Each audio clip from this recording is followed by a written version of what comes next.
This first week in July, the Church in Australia celebrates National Aboriginal and Torres Strait Islander Sunday. This annual celebration is an opportunity to acknowledge the contribution that Indigenous Australians make to our experience of the transcendent and to faith in this ancient land. As Deacon Boniface Pergert from Wadeye in the Northern Territory, and who passed away last year sadly, commented once, "Deep down, we Aborigines are religious people. We did not have any material goods, but we are rich with spiritual goods." It is this strong religious side that made us. It gave us our identity, our dignity, our self-assurance. "My people," he wrote, "existed here in Australia thousands of years before Abraham. In all that time, God was with my people. He worked through their culture. He was saving us despite human weakness. He was preparing us for the day we would see the features of Aborigines in his Son." One of the most beautiful contributions that we have in recent times about the gift of Aboriginal spirituality is their sense of deep listening. In southern Queensland, this is called Didiri. And some years ago, an Aboriginal woman, Miriam Rose Unganmere Bauman, expressed the meaning of this attitude. Didiri, or deep listening, she wrote, describes the processes of deep and respectful listening. It's not just an Aboriginal thing, as Miriam Rose pointed out, it is in everyone. And as she went on to write, Didiri is inner deep listening and quiet, still awareness. Didiri recognises the deep spring that is inside of us. We call on it, and it calls to us. This, she says, is the gift that Australia is thirsting for. It's something like what you call contemplation. "When I experience Didiri," Miriam Rose wrote, "I am made whole again. I can sit on the riverbank or walk through the trees. Even if someone close to me has passed away, I can find my peace in this silent awareness. There is no need of words. A big part of Didiri is listening." And as she explains, in our Aboriginal way, we learnt to listen from our earliest days. We could not live good and useful lives unless we listened.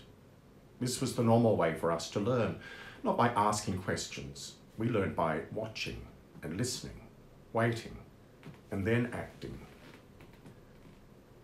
"My people are not threatened by silence," she said. "They are completely at home in it.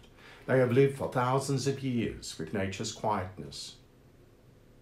My people today recognise and experience in this quietness the great life-giving spirit, the Father of us all. Our Aboriginal culture," she concluded, "has taught us to be still and to wait. We do not try to hurry things up.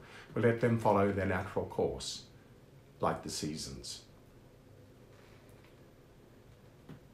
From our modern Western perspective, we struggle to wait, to be silent and to listen.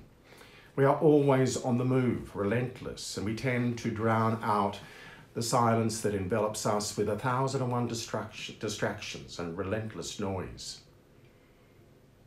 And yet the sheer vastness of our land calls us constantly to go beyond this and to recover deep within us a capacity to be still and to listen. How might we do this? We can do it very simply.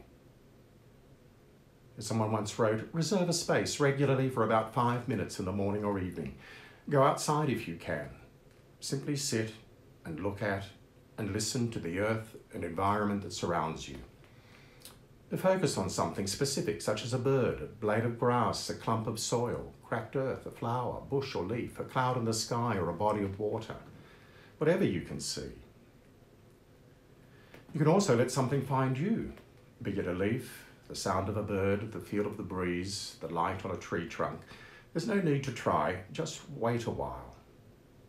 Be still and silent and listen. And so we do not need a lengthy amount of time. All we require is the decision to stop for a moment. As we cultivate such a perspective of living, what do we hear precisely?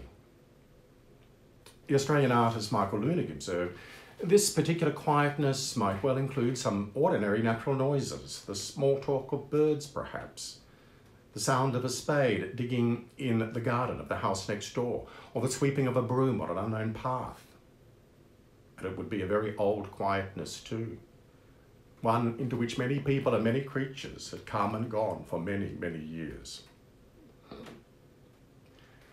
But in this old quietness, as Lunig termed it, we might hear something even more. In an Advent homily many years ago, Pope Paul VI taught us that what we hear is, first of all, echoes, tumultuous at the beginning, then placated, or our own conscience, or our own individual personality, which is unique and never explored. And then it becomes itself the echo of another voice, which can at last be distinguished, the voice of religious conscience, the voice of the Spirit of God, who will guide you into all truth.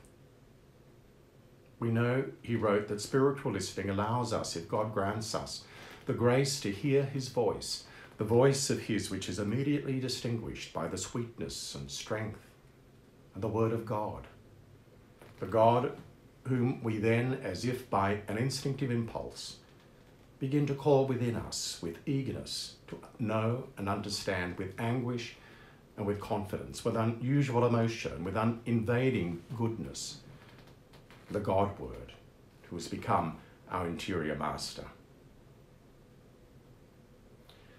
Our attentiveness, then, is brought from outside to inside us. We become not just attentive to the sights and sounds around us, but also to the murmurs and whispers of our own heart.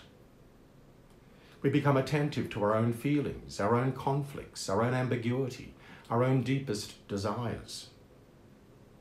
We listen to the many different levels of our own experience, the ground of which is always God, who holds us and supports us, the one in whom we have our being and our future.